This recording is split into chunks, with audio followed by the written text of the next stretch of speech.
futuro, fra qualche anno, quando la gente capirà, metteranno i tornelli, perché è la cosa più democratica, meno impattante, meno costosa.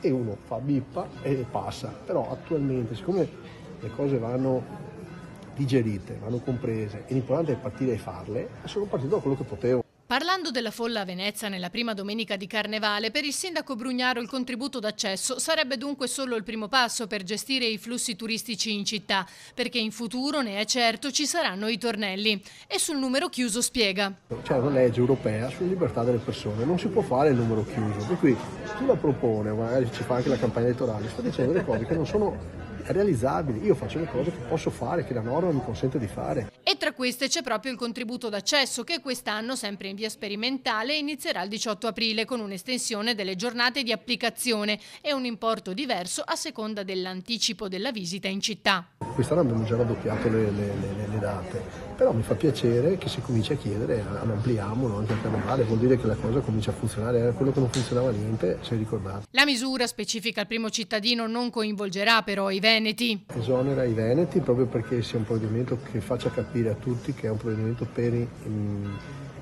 cominciare a ragionare sul tema della prenotabilità di una città. Non l'ha fatto nessuno al mondo ed è un tema culturale difficile, per cui ci vogliono degli anni, non sono cose che si tagliano, si improvvisano tanto a chilo. Intanto il Centro di Studi sull'Economia Turistica di Ca' Foscari sta esaminando i dati raccolti durante la prima sperimentazione del contributo nel 2024. Dai primi risultati emergerebbe che se il Veneto nei giorni del ticket ha visto un aumento del 12% delle presenze turistiche, a Venezia questo non si è verificato.